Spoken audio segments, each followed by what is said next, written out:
속의 물의 흐름이라고 하는 주제입니다.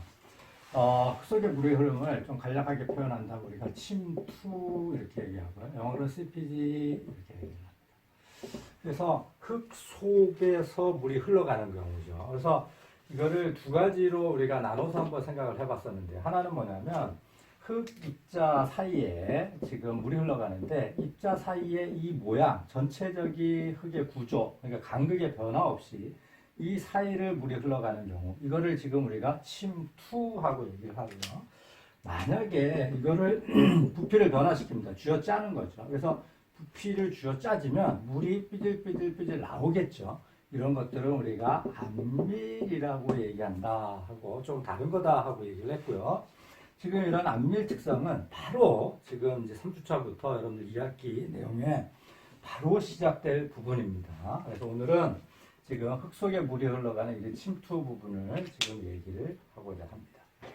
자, 침투를 이해하기 위해서 몇 가지 기본적인 이론을 지금 바탕을 지금 하고 있습니다. 자, 첫 번째가 지금 뭐냐면, 우리가, 베르누이 방정식이라고 우리 통상적으로 칭하는 겁니다. 베르누이 방정식은 지금 뭐 여러 가지 형태로 얘기할 수 있겠지만, 간단하게, 아주 간단하게 그냥 얘기를 한다면 이런 겁니다. 유체가 가진 모든 에너지 합은 역시 일정한데, 그러니까 이거 에너지 보존 법칙이죠. 모든 일정한데, 그런데 지금 유체가 가진 에너지는 크게 세 가지 에너지가 있다. 첫 번째는 위치 에너지, 그 다음에 속도 에너지, 그 다음에 압력에 의한 에너지가 있다. 그 에너지 합은 일정한데, 자, 이 에너지의 크기를 높이로 표현할 수가 있는데, 그것을 우리가 뭐라고 얘기하느냐? 수두라고 얘기를 한다. 그러니까 물이 유체가 가지고 있는 높이예요. 수두예요. 우리 헤드예요. 자, 그래서 자, 수두는 뭐냐면 유체가 가진 에너지를 표현을 한 거예요. 자, 그러면 유체가 갖고 있는 에너지가 뭐가 있었어요? 위치 에너지가 있었고요. 그 다음에 압력에 의한 에너지가 있고요. 그 다음에 속도에 의한 에너지가 있다 이거예요. 그래서 위치에 의한 에너지, 위치 수두, 압력에 의한 에너지, 압력 수두, 속도에 의한 에너지, 속도 수두, 에너지죠. 이 합이 어떻게 되냐면 일정한 거예요. 변하지, 에너지 보존에 의해서 변하지 않는 거죠. 물론 이런 에너지 말고도 다른 에너지가 뭐 열이라든가 유체가 갖고 있는 열이라든가 이런 것도 에너지죠. 자, 다 포함했는데 베르누이는 일단은 이 세 가지로 일단은 아주 간략하게 정리를 했다 이런 얘기고요. 자, 여기에 이제 가지는 에너지를 위치를 수두를 높이를 표현합니다. 자, 그래서 옆에 이제 그림이 있는데 이제 어떻게 표현했나 하는 것들을 이제 보고자 합니다. 자, 지금 이 위치 수두는 뭐냐면 우리가 어떤 기준면에 대해서 이 기준면은 여기일 수도 있고 여기일 수도 있고 변화합니다. 자, 그러면 기준면이 여기 있을 때는 이 위치에서의 갖고 있는 에너지, 이 높이, 이게 위치 수두가 되는 거예요. 만약에 기준면을 여기를 가진다면 여기가 되겠죠. 기준면이 여기면 이쪽이에요. 그러면 여러분들이 위치 수두라고 하는 거는 기준면에 따라서 다른 건 아니냐? 맞습니다. 그러면 에너지 크기가 다른 거냐? 아니죠. 에너지 뭐 특정한 에너지를 갖고 있겠죠. 근데 우리가 표현을 할 때 이 기준면을 어디에 잡느냐에 따라서 이거 위치는 바뀌는 거다. 뭐 이런 지금 이 상황에 직면한 거예요. 자, 여기 얘기는 잠시 이제 보류를 하고요. 자, 압력 수두, 압력 에너지 뭐냐면 어떤 압력으로 눌러요. 그러면 이 압력에 의해서 올라가겠죠. 어디까지 올라갈 거냐? 올라가는 높이, 이게 지금 압력 수두예요. 그러면 위치 수두는 좀 전에 뭐냐면 기준면으로부터의 높이가 되겠고요. 압력에 의해서 상승하는 지금 높이가 되는데 얼마만큼 압력에 의해서 상승하느냐? 감마분의 P만큼. 결국은 이 물이라고 하면 감마 W분의 P만큼 지금 얘가 상승을 한다 이런 얘기예요. 자, 속도 수두는 어떻게 되냐면 유체를 어느 속도로 지금 우리가 위에 상방향으로 속도를 출발을 했을 때 어디 높이까지 올라갈 거냐 이거예요. 어떻게 보면 소방호수 쏘는 뭐 이런 상황이죠. 그래서 어디까지 올라가냐부터 이 지분의 처음에 썼던 V의 제곱만큼 올라간다. 이런 이게 지금 뭐냐면 속도 수도예요. 자, 에너지가 지금 이 위치수도 HE 더하기 HP 더하기 그 다음에 HV가 어떻게 돼? 일정하다. 이런 얘기예요. 자, 그러면 이제 이 위치수도가 좀 전에 얘기했지만 기준면에 따라서 바뀌잖아요. 그죠? 그래서 이거를 여러분들 크게 지금 생각을 안 하셔도 된다. 이런 얘기를 1학기 때 많이 했는데 예를 들어서 이런 거예요. 자, 여러분들 건물에서 비율을 조금 이상하게 들었죠. 자, 여기 100층에서 뛰어내려요. 100층에서 뛰어내려. 그런데 100층에서 뛰어도 나는 죽지 않을 수도 있다. 뭐 이런 농담을 했어요. 어떻게? 100층에서 있는데 요 100층에서 계단 하나만 딱 뛰는 거예요. 여기 딱딱 한 계단. 여기서 여기가 100층이에요. 여기서 이렇게 해서 여기까지 100층이면 요만큼을 딱 뛰어요.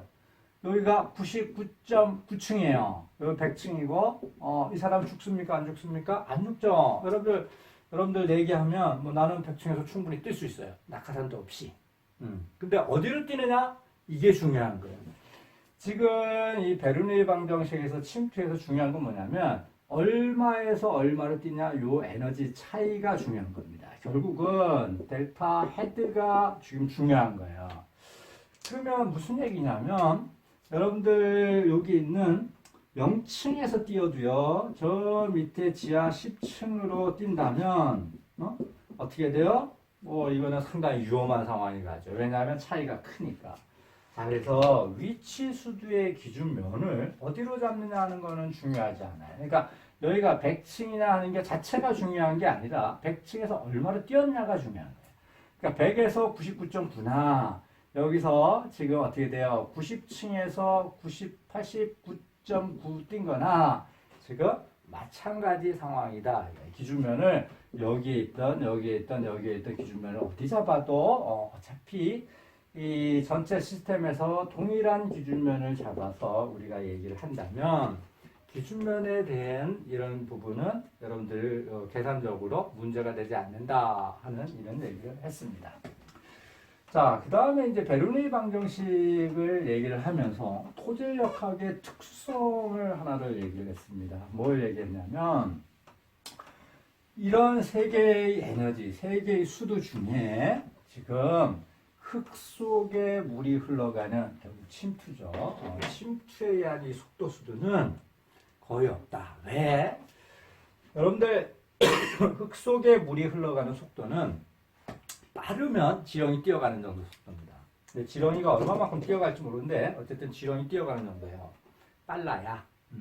물론 아주 특수한 경우는 있어요. 이게 뭐냐면 아주 다공질의 필터 상황에서 물이 흘러가는 거예요. 이거는 조금 이제 특수한 경우고 대부분의 지금 물이 흘러가는 거는 지렁이 기어가는 지렁이 뛰어가는 정도면 빠른 속도입니다. 빠른 속도고 점토라든가 이런 상황에서 아주 흡입자가 가는 세립의 이런 상황에서는 물이 흘러가는 속도가 어느 정도냐면 여러분들 그 죽순이 자라는 속도 이게 눈에 보여요? 거의 눈에 안 보이죠. 그러니까 그 정도의 속도 빨라야 어느 정도냐면 지렁이 뛰어가는 거예요. 자, 그러면 여러분들 지렁이가 이렇게 가다가 바짝 뛰었어요.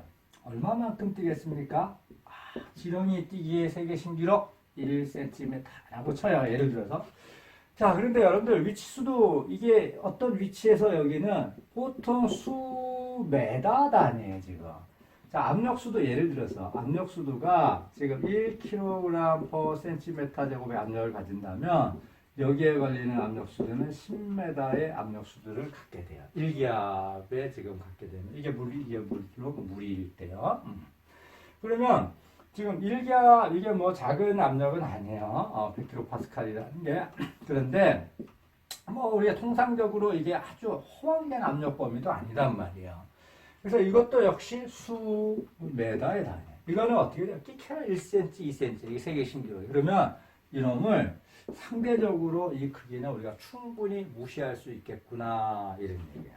자, 그래서 지금 베르누이의 정리를 토질역학에서 쓰면서 하나를 더 지금 이제 추리게 되는데 뭐냐면 요 부위가 워낙에 작기 때문에 요 부분을 무시를 해요. 흙 속의 침투 속도가 얘가 부위가 상당히 작기 때문에 무시하는 거예요. 그러면 두 개가 남죠. 위치수도, 압력수도 합이 일정하다. 이렇게 지금 쓸 수 있고요. 자, 식을 살짝을 변형시킵니다. 어떻게 변형시키냐면 총 수두는 위치수두와 압력수두의 합인데 압력수두는 하면 총 수두에서 위치수두를 뺀 거잖아요. 자, 이렇게 지금 표현을 한 건 뭐냐면 압력수두라고 하는 거는 바로 뭐에 직결을 하냐면 간극수압에 직결을 하기 때문에 간극수압에 직결을 하면 여러분들 어떻게 돼요? 유효응력에 직접적으로 영향을 줍니다. 여기 총력에서 어떻게 돼요? 간극수압을 빼면 되죠. 유효응력에 직결하면 여러분들 2학기 때 할 내용 여러 가지 이제 안밀 부분부터도 이제 들어가고 전달 강도 들어가고 워낙 많이 들어가요.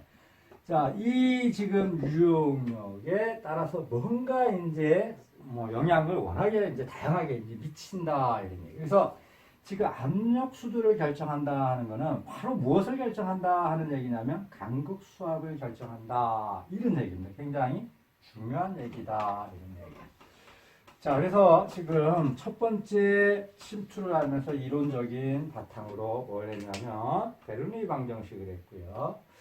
자, 그 다음에 어떤 방정식을 썼냐면 속치 여러분들 유체학과에서 A1, V1은 A2, V2 뭐 이런 수식이죠. 이게 지금 뭐냐면 유체가 비압축성 유체인 경우. 근데 이제 물이라고 하는 거는 충분히 이제 비압축성이고 우리 토질역학에서도 뭐 합당하게 그렇게 가정을 합니다. 그래서 비압축성 유체인 경우에는 들어온 물량과 나온 물량 가운데 축적이 안 된다는 거죠. 비압축성이기 때문에 부피가 들어온 부피와 나간 부피가 같다.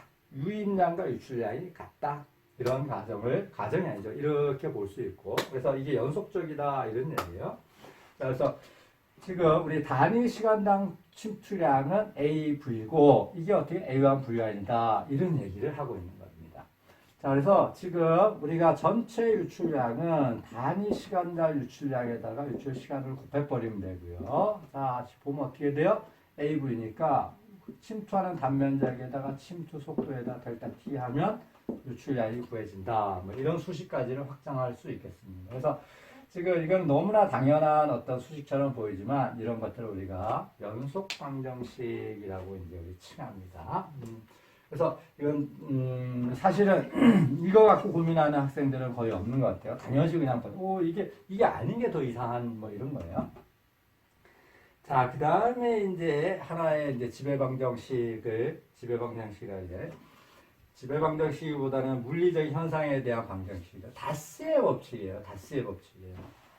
자, 다스는 지금 무엇을 얘기를 하냐면 침투 속도, 흙 속에 물이 흘러가는 이 침투 속도는 뭐에 비례하냐 하고 이제 본 거예요. 그래서 식으로 제안한 게 뭐냐면 V는 K의 I라고 하는 거고, 자, 여기 I는 뭐냐면 우리 동수경사인데 K의 물이 흘러가는 침투한 거리와 그 사이의 수도차, 에너지 차이예요. 그러니까 에너지 경사도를 얘기를 하는 겁니다. 동수 경사라고 하는 게 굉장히 중요한 거예요. 이게 그러니까 지금 정리하는 입장에서 보면 하나하나가 지금 다 이제 중요한 거고 여러분들 여기 있는 것들은 기본적으로 거의 얼추 다 이해를 하면서 외워야 되는 이런 어떤 부분이 될 수 있는 거예요. 자, 그래서 이 다시가 지금 얘기하는 거예요. 침투 속도라고 하는 거는 자, 두 가지에 비례한다. 하나는 뭐냐면 이 투수경사와 동수경사예요. 자, 그림을 한번 그려볼까요? 자, 여기에 V가 있고요. 동수경사를 이제 바꿨습니다. 자, 그럴 때 침투 속도가 어떻게 되냐면 동수경사가 얼마일 땐 얼마, 얼마일 땐 얼마, 얼마일 땐 얼마 해서 쭉 봤더니 이런 직선의 관계를 갖더라 이런 거예요. 그래서 요 기울기가 뭐냐면 투수계수라고 하는 거예요. 투수계수라고 하는 거예요. 그래서 V는 어떻게 돼요? 기울기가 K고 X축이 I예요. 그래서 V는 KI 이렇게 이제 쓰여지는 형태로 제안을 한 거고요. 자, 요 동수경사라고 하는 거는 무엇이냐면 에너지가 어떻게 감소하느냐 이거죠. 그러면 여러분들 이런 거예요. 자, 스키장에서 여러분 부산 분들 스키를 잘 친숙하진 않지만 스키장에서 여러분들 스키를 타고 내려가요. 쫙 내려가요. 타고 내려갈 때 속도는 뭐에 좌우되느냐? 이거의 경사도. 그쵸. 이게 어떻게 돼요? 경사가 급한 데서 타게 되면 굉장히 빠른 속도로 내려가잖아요. 또 하나는 뭐예요? 요 면에 어떤 마찰? 그러니까 지금 뭐라 하냐면 눈의 질? 그러니까 이게 어떻게 돼요? 마찰이 굉장히 작으면 빨리 내려갈 거고요. 마찰이 크면 똑같은 경사도에서도 안 내려가겠죠. 자, 여기에 경사도가 지금 뭐냐면 동수경사의 의미를 갖는 거고, 에너지가 이 길이를 가면서 이 높이 차이가 거의 의미가 유사합니다. 델타 1분의 델타 H, 이것분의 이거 결국 각도예요. 이 경사도가 어떻게 되느냐 하는 의미가 동수경사고요. 에너지가 얼마나 감소하느냐. 자, 물의 흐름에 방해하는 또는 물의 흐름에 원활하게 해주는 요거가 흙의 종류마다 다릅니다. 예를 들면 흙 속에 이렇게 그냥 빈 구멍을 가는 게 아니고요. 지금은 흙 사이에 간극을 통해서 물이 이렇게 흘러갑니다. 그래서 이 간극이 굉장히 작은, 그러니까 입자가 아주 작은 게 이 사이에 막 있을 때 이 물의 흐름에 저항하는 정도와 입자 크기가 아주 이렇게 큰 데서 사이로 흘러갈 때 저항하는 정도는 다를 거예요. 그래서 흙의 종류에 따라서 동수경사가 같더라도 어떤 놈은 이렇게 나와요. 그러니까 무슨 얘기냐면 동일한 동수경사인데 어떤 거는 속도가 요만큼, 어떤 건 속도가 굉장히 크게 나온다. 이런 얘기, 침투 속도가. 자, 요게 이제 흙 종류마다 이제 다 이제 바뀌는 거예요. 그래서 요런 것들을 우리가 뭐라고 했느냐? 투수계수라고 얘기를 하고요. 자, 이게 속도니까 통상적으로 메타 퍼 세크 또는 뭐 센티메타 퍼 세크 뭐 이런 단위를 쓰는데요. 자, 동수경사는 단위가 어떻게 되냐면 델타 1분의 델타 H 길이니까 동수경사는 무차원이에요. 아주 재밌어요. 그러니까 다루기가 편해요. 그러면 투수계수의 단위는 어떻게 되느냐? 역시 속도의 단위랑 같은 단위를 갖게 되는데 우리가 일반적으로 이 투수계수의 단위는 센티메타 퍼 세크로 표현을 합니다. 거의 통상적으로. 그래서 센티메타라고 단위는 사실은 우리가 지금 국제표준 SI 단위에서 센티메타는 아니죠. 그래서 보조적으로 쓰는데 투수계수만큼은 워낙에 지금 센티메타 퍼 세크 단위를 이때까지 관행적으로 써왔기 때문에 아직까지도 투수계수만큼은 센티메타 퍼 세크 단위를 쓰는 데 있어서 조금 허용을 하고 있는 이런 상황입니다. 물론 나중에 되면 얘도 이제 뭐 바뀌친 거죠. 그러니까 투수계수가 10의 마이너스 3승이다 그러면 뒤에 단위를 안 해도 우리는 토지공학자들은 대부분 센티메타 퍼 세크다 하고 그냥 상상을 합니다. 단위를 안 써도. 그래서 이 단위를 지금 이렇게 관용적으로 쓰고 있다 뭐 이런 얘기고요.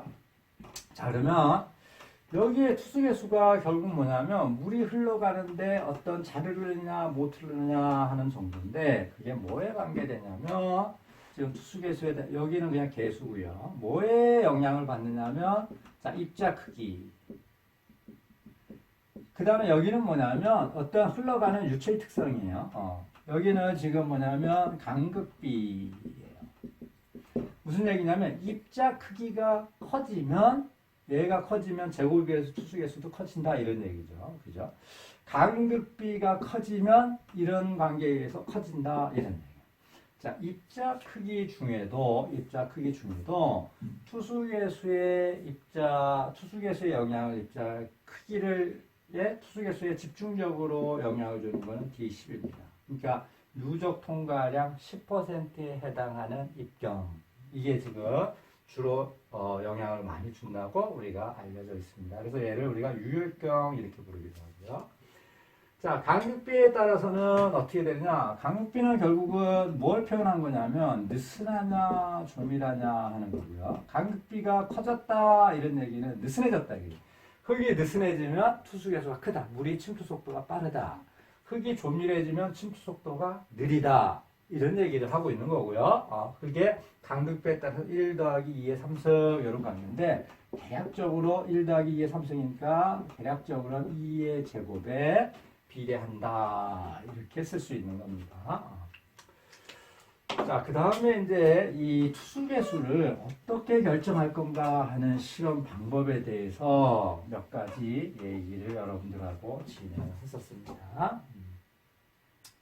자, 그래서 수식을 나오는 걸 여러분하고 유도는 하진 않을 거고요. 그래서 지금 이제 정수도 투수 시험 이런 경우는 뭐 워낙에 간단하니까 여러분 식 자체를 유도하는 것 자체도 크게 죄송합니다.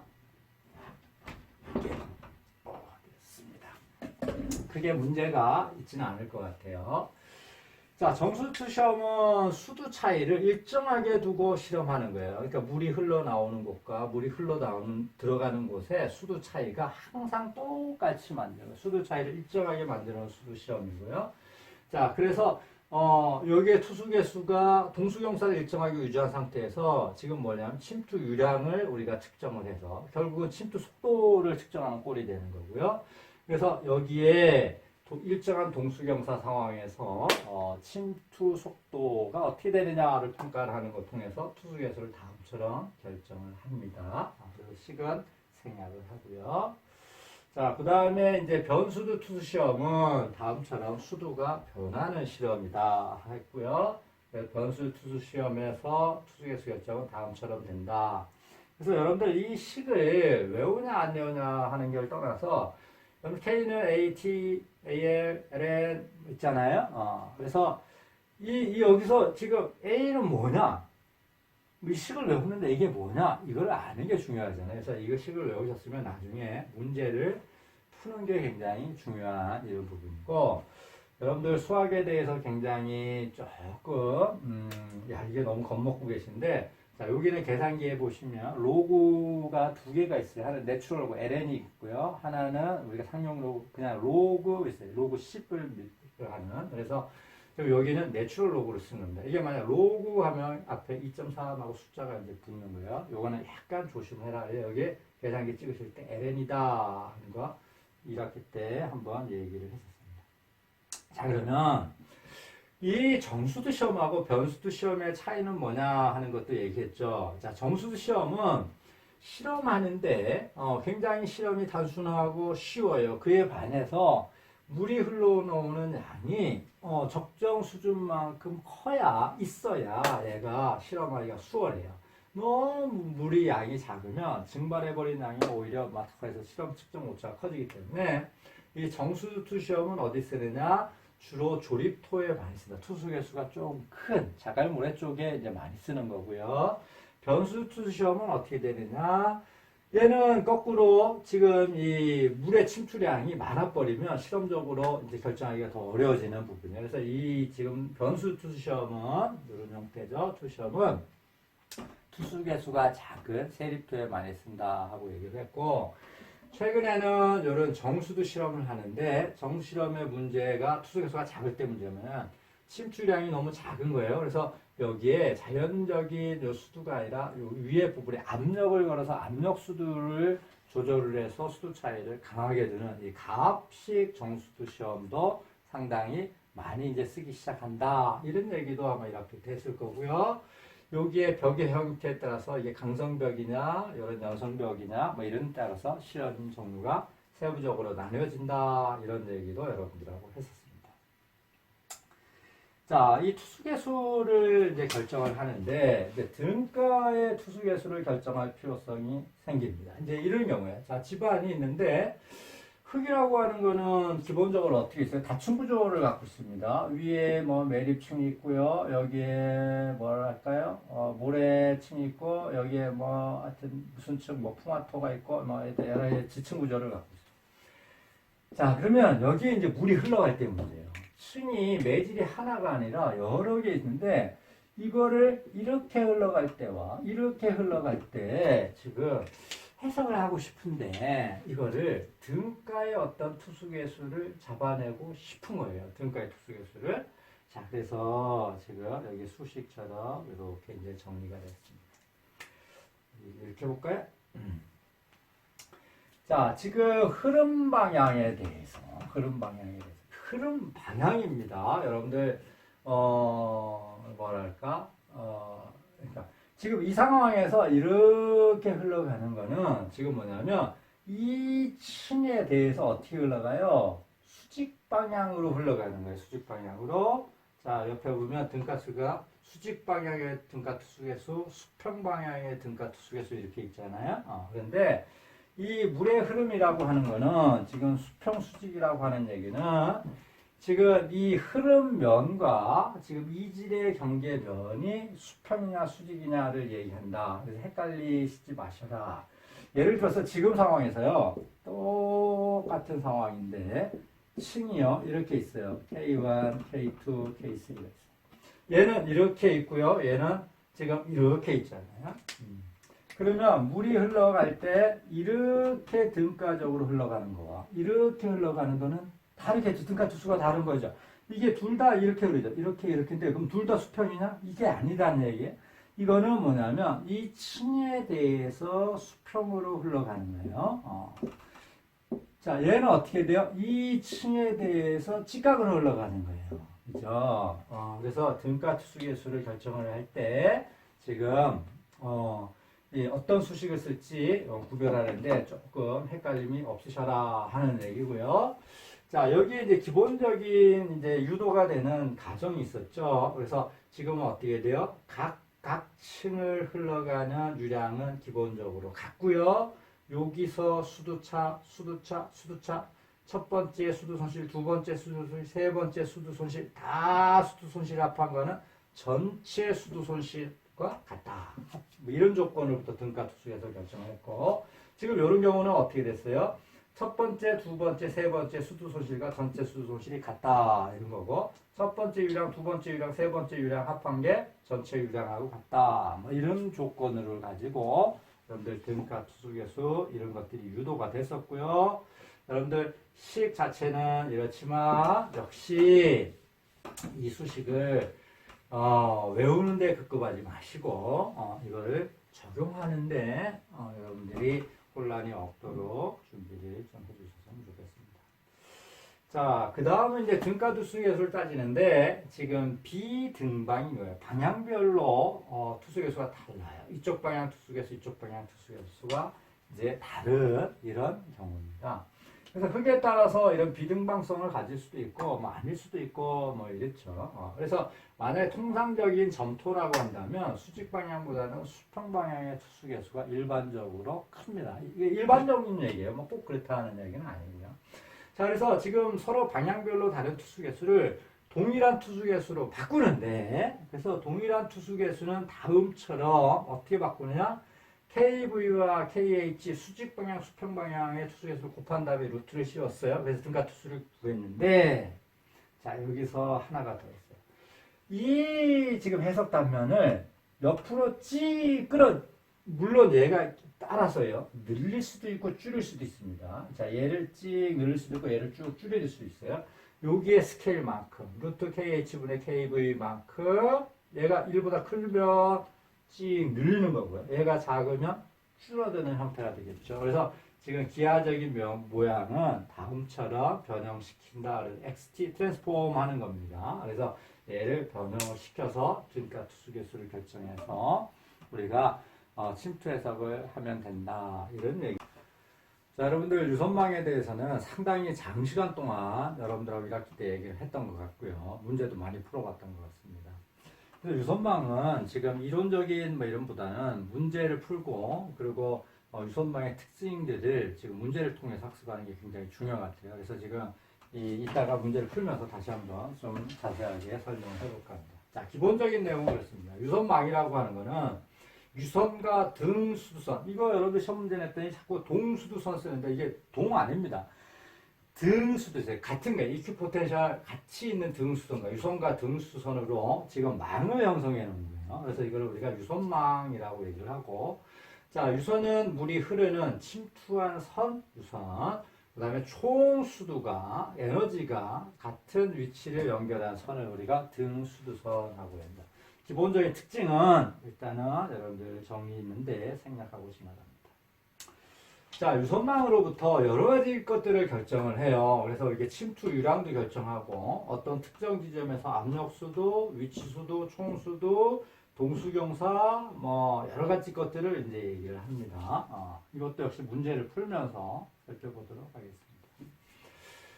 자, 그러면서 여러분들 어떤 얘기를 하나 했냐면, 보일링에 대해서 얘기를 했어요. 자, 이런 지금 상황에서요, 침투가 일어나면, 하나는 물이 이쪽에 있고요. 하나는 이쪽에 있어서, 자, 물이 침투가 이런 방향으로 이제 침투가 생기겠죠. 물이 흘러간다면. 자, 이쪽으로 흘러간다면 어떻게 했어요? 이건 하향, 아랫방향으로 침투가 있고, 이쪽 부분으로 이제 넘어온다면 상향 방향으로 침투가 돼서 이제 올라갑니다. 자, 침투가 일어나게 되면, 우리가 가장 기본적으로 변화하는 거는 뭐냐면, 수압을 바꿔요. 그러니까 압력수들을 바꾼다 하는 얘기죠. 침투에 의해서. 그래서 침투에 의해서 간극 수압을 변화되는 정도를 우리가 침투압이라고 얘기해요. 자, 시그마 프라임은 시그마 토탈에다가 강수압을 뺀 겁니다. 는 하고 가겠습니다. 자, 시그마 토탈에다가 이 간극 수압이 U 정지 상태의 간극 수압이 있고요. 여러분들 정지 상태의 간극 수압은 감마 WZ 이겁니다. 지하 수면에서부터 높이 이겁니다. 자, 플러스 마이너스, 마이너스 플러스일 수도 있고요. 자, 여기에 델타 U 침투에 의해서 생기는 간극수압의 변화량이에요. 자, 강수압이 침투가 생기면 강수압이 변해요. 이거를 우리가 뭐라고 얘기하냐? 침투압하고 얘기를 합니다. 침투에 의해서 변하는 거죠. 자, 여기 이제 플러스 마이너스인 거는 뭐냐면, 이게 하향의 침투냐 상향의 침투냐에 따라서 지금 이 강수압이 증가하기도 하고 줄어들기도 한다. 이런 하향의 침투가 있을 때는 델타 U가 간극수압이 더 작아집니다. 상향의 델타 U가 있을 때는 강수압이 더 커집니다. 그러니까 커진다 작아진다 이러면 여러분 더 헷갈릴 거예요. 자, 하향의 침투가 있을 때는 강수압이 마이너스 값을 갖고요. 마이너스 값 0보다 작다 해야 되나? 마이너스 값을 갖고요. 상향의 침투가 있을 때는 침투압이 플러스의 침투압을 가져요. 자, 그러면 한번 봐봐요. 자, 요 하향의 침투압을 가져요. 얘가 지금 강수압이 이렇게 마이너스로 써졌습니다. 0보다 작은 값으로 이렇게 됐다 이런 얘기죠. 자, 이렇게 돼 있다고 치면 이 전체가요. 이 침투에 의해서 간극수압이 어떻게 됩니까? 전체적으로 작아지죠? 간극수압이 작아지면 유용력이 커져요. 자, 이런 상황입니다. 자, 그런데 상향의 침투가 있다고 치면 이게 이제 플러스로 됩니다. 플러스 값을 가져요, 이놈이. 그러면 강수압이 어떻게 돼요? 커지죠? 강수압이 커지면 빨간 걸로 해야 구별이 되잖아요. 커지면 유용력은 어떻게 돼요? 작아집니다. 자, 그런데 이것도 역시 2학기 때 자세하게 얘기를 해야 될 부분이긴 하지만 이 유용력이라는 게 아까 얘기했던 유용력이 굉장히 중요하다고 그랬잖아요. 예제도 몇 개 풀고. 자, 유용력이 지금 이렇게 감소를 하게 되면 어떻게 되냐면 강도가 떨어져요. 그러니까 여러분들 흑입자 사이에 미는 힘이 이 입자 사이에 미는 힘이 어떻게 돼요? 굉장히 작아요. 그러면 얘가 잘 상대적으로 움직인다. 이게 전단에 대해 취하가 돼요. 근데 입자 사이 미는 힘이 강해요. 꽉 눌렀어요. 안 밀립니다. 잘. 그런데 입자 사이 미는 힘이 유용력인데 요놈이 거의 없어요. 근데 이게 만약에 0이에요. 얘가 눌리지 못하고 있어요. 그러면 거의 그냥 완전히 움직이죠. 자, 유용력이 얘가 어쩌다 얘가 증가를 해서 얘가 어떤 상태가 되면 0까지가 돼요. 0까지가 돼요. 그러면 이제 어떤 일이 생기느냐면 자, 전단 강도라는 게 두 가지를 발현하는데 지금 이거는 좀 앞선 얘기예요. 이 점착력에 대한 거와 그 다음에 마찰에 의한 내부 마찰에 의한 강도를 발현을 하는데 유용력이 0이에요. 0이 돼버렸단 말이에요. 왜? 상향의 침투로 강수압이 점점 커지면서 강수압이 커지면서 유용력이 떨어져서 어느 순간 0이 돼버렸어요. 그러면 마찰에 의한 저항이 없잖아요. 그죠? 그런데 흙 자체가 점성이 0인 흙이에요. 이게 이제 비점성토죠. 모래나 지금 자갈 뭐 이런 거에 해당합니다. 이게 0인 상황에서 유용력이 0이 돼버리면 자연스럽게 0 더하기 0 곱하기 뭐 이렇게 됐으니까 0이에요. 전단 강도를 상실해버려요. 그래서 이 전체적으로 강도를 상실해버리는 거예요. 그래서 지금 이 상향의 침투가 있을 때 이런 일이고 하향의 침투가 있을 때는 그런 일이 안 생기네요. 상향의 침투가 있을 때 유용력의 침투압의 증가에 의해서 유용력이 증가하고 강수압이 증가하고 강수압 증가에 의해서 유용력이 감소해서 0까지 감소해버리면 이게 이제 퀵 컨디션이고 이런 상태에 도달을 하는데 만약에 흙 자체에 점착력이 없는 흙이라면 전단 강도까지 상실하면서 그러면서 상향의 침투가 되면서 여기 있는 강도가 상실하면서 흙입자가 같이 뽀글뽀글 끓는 것처럼 되는 것. 여러분들 옹달샘에 이렇게 보시면 밑에서 흙입자가 뽀글뽀글 밑에서 같이 아주 예쁘게 이렇게 이 밑에서 흙입자랑 물이랑 같이 이렇게 소숨치는 거 있잖아요. 이게 지금 뭐냐면 전형적인 보일링입니다.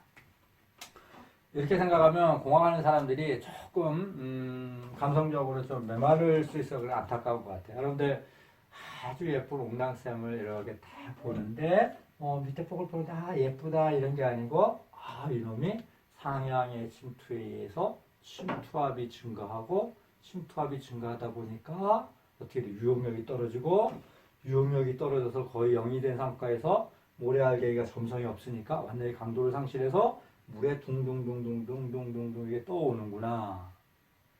이게 굉장히 좀 감성적으로 매부는데 우리 지금 메커니즘적으로 보면 전형적인 그런 현상을 보이는 것이다. 이런 얘기고요. 그 상황에서 좀 더 나가서 여기다 손을 이렇게 쑥 집어넣으면 쑥 잘 들어가요. 왜? 강도가 없기 때문에. 한번 심심하면 한번 넣어보세요. 그런데 만약에 이 상향의 침투가 멈췄어. 그럼 거꾸로 되죠. 어떻게 돼? 강국수압이 다시 사라지면서 유용력이 올라가고 유용력이 생기면 전단강도 생기니까 손을 이렇게 옹달샘처럼 보일링 상태에서 손을 쭉 집어넣는데 이게 이제 침투가 멈췄어요? 그러면 손을 못 빼겠죠. 왜냐하면 전단강도가 딱 생기면서 손을 잡겠죠. 요거를 좀 더 확장해서 얘기하면 이런 강국수압의 증가가요 동적인 하중에 의해서 강국수압이 증가하는 거예요. 그러니까 뭐 지진하중 뭐 이런 거죠. 지진하중에 있어서 순간적으로 배수가 못돼서 강수압이 증가돼서 유용력이 강도를 상실하는 이렇게 되면 이게 뭐냐면 액상화 리큐펙션이라고 부르는 거예요. 기본적으로 뭐 약간 다른 얘기도 있죠. 기본적으로는 이런 것들을 우리가 액상화라고 얘기를 합니다. 여러분들 포항 지진 왔을 때 이런 액상화에 대해서 사회적으로 이슈가 많이 됐었죠. 이제 보일링하고 상당히 유사하게 됩니다. 자, 그 정도로 하고요. 자, 이 보일링에 대해서 테레자키라고 하면 테레자키 어르신이 테레자키님이 토질역학의 거의 이제 아버지라고 이제 불리는 분입니다. 워낙에 토질역학의 기본적인 셋업을 다 해놓으셨고 그리고 업적도 굉장히 많으시죠. 아직까지도 많이 쓰고요. 자, 이 테레자키가 이 보일링에 대한 검토를 다음처럼 제안을 합니다. 자, 이쪽에 상향 침투가 있는데요. 상향 침투가 있는데 어디가 위험한 단면이냐를 설정을 하기를 근익 깊이의 2분의 D 되는 요 지점에서 가장 위험한 게 아니냐. 이게 상식적으로 지금 상상이 되죠. 왜냐하면 이쪽 부분은 침투압의 변화가 작아요. 동수용사가 작아서 침투압이 작게 걸리는 거예요. 그래서 이 침투압이 가장 큰 이쪽 부분에서 검토를 한다 이랬고, 그래서 요게 흙이 토체가 누르는 무게와 지금 밑에서 침투해서 위로 무는 힘의 차이를 가지고 지금 이 보일링에 대한 안정성 검토를 통해서 다음처럼 결과를 얻습니다. 그래서 지금 아까 2분의 D 위치까지 해서 평균적인 동수경사와 보일링이 일어나는 한계점이 있는 동수경사가 있어요. 한계가 되는 동수가 있어요. 그걸 우리가 ICR이라고 부르고 이건 수식으로 간단히 표현됩니다. 감마 W분의 감마 프라임.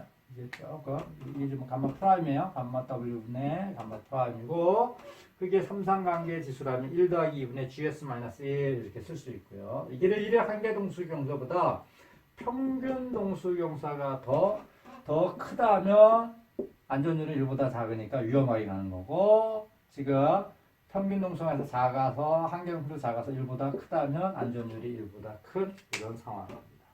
평균 동성 형사는 어디서 구하느냐? 지금 여기에 2분의 D 지점에서 평균적인 동성 형사 값으로 결정을 한다. 이겁니다.